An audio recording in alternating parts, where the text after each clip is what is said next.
What's up guys, today we are going to look at how the Warriors built a dynasty. Subscribe to see more content like this and let's get right into the video. To know about how the Warriors got to their highest point, we need to go right back to 2008. At the start of this season, the Warriors were struggling as they weren't in a big market and didn't have the facilities to challenge for the championship. And this left them in the lottery, with them staying in the lottery for 5 of the last 7 seasons, with them largely drafting busts and role players that were expected to carry the franchise. But although most of these draft picks were bad, they had made one solid selection. Monty Ellis was a shifty combo guard out of Mississippi State that was seemingly their only glimmer of hope that was keeping them from being rock bottom of the NBA. The Warriors would go through the season struggling and would ultimately put them 29-53 and back into the lottery. And as the struggling franchise were looking for the next best prospect, they had a pre-draft workout with Steph Curry. They were immensely impressed with the young point guard's workout and expressed to Steph and his family that if Steph was on the board come the 7th pick, the Warriors would pick him up, despite Steph's desire to end up in New York. And then it was time for draft night.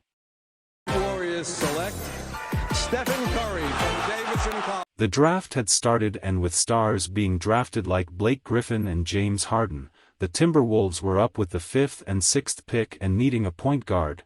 They would first of all go for Ricky Rubio, a point guard with high potential who had been a professional since the age of 14 in various other leagues. But on the next pick, the Timberwolves would be up again and wanting to make sure their point guard problems would be solved. They wanted to go for another one. And even though Curry was on the board, they would end up making the now questionable decision of drafting Johnny Flynn. But the Warriors weren't complaining and they went into the new 2009 season. They would have more of the same season, with them even doing worse after trading key piece Steven Jackson earlier in the season. They would go 26-56 with some of the only hope coming from the Warriors' backcourt, with Ellis having a career year and Steph Curry finishing second in Rookie of the Year voting. They would go on to the draft, and with a worser record came the 6th pick and chance to Ekbudo, an NBA-ready power forward out of Baylor. And not only that, they would also get David Lee in a sign and trade from the Knicks.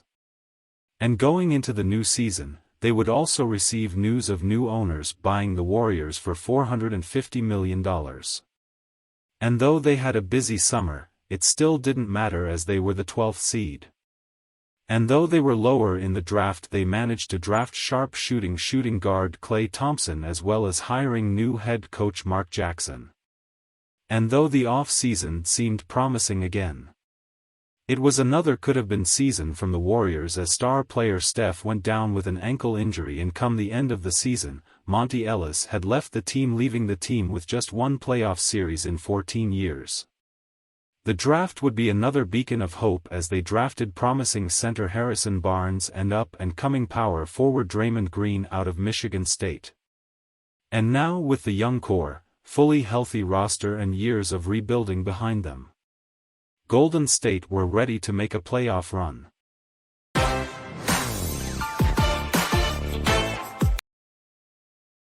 With a solid roster, hunger and brand new GM Bob Myers, Golden State would have a breakout season, with the new Splash Brothers of Steph Curry and Klay Thompson lighting up the NBA from downtown on the Warriors' way to the 6th seed and a date with the Nuggets. Golden State would stumble, losing the first game in a close one but blowing the Nuggets out in Denver as Steph Curry dropped 30. They would win Game 3 in a tight one before again blowing the Nuggets out and putting themselves in a dominant 3-1 position. And though Iguodala and the Nuggets fought back, it wasn't long before the new-look Warriors had found themselves in the second round versus the Spurs. But even though it was another 6-game series, the Spurs would comfortably go through the Warriors despite a playoff-high 4 points for Steph Curry.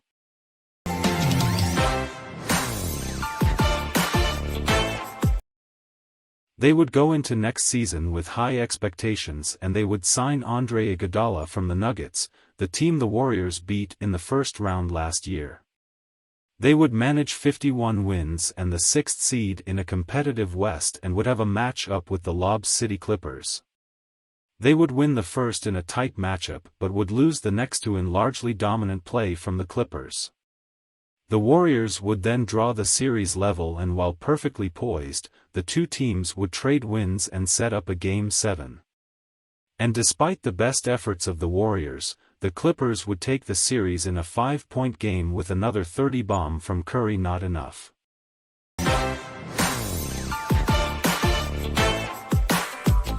Not satisfied with the performance, the Warriors would fire head coach Mark Jackson in favor of coaching rookie Steve Kerr.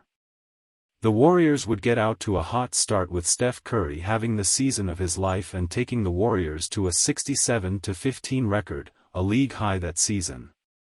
As well as this, Steph Curry became the league MVP, dominating the competition and setting the record for threes in a season.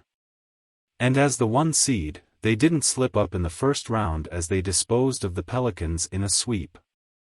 They would then go on to the next round to face the grit and grind Grizzlies in what was likely to be their toughest test yet. They would trade wins before the Warriors would take the next two and win their toughest series yet and to put them in the Western Conference Finals.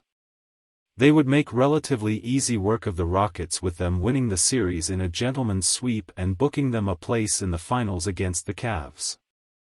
The LeBron-led Cavs were far from full strength with Love and Irving being sidelined for the series with LeBron being the lone fighter.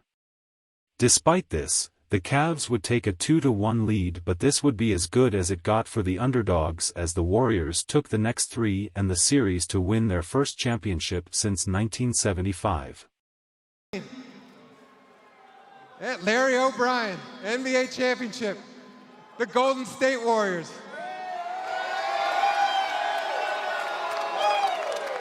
The Warriors were young and hungry and with up-and-coming talents like Draymond Green and Klay Thompson helping the Warriors to a 24-game winning streak to start the season.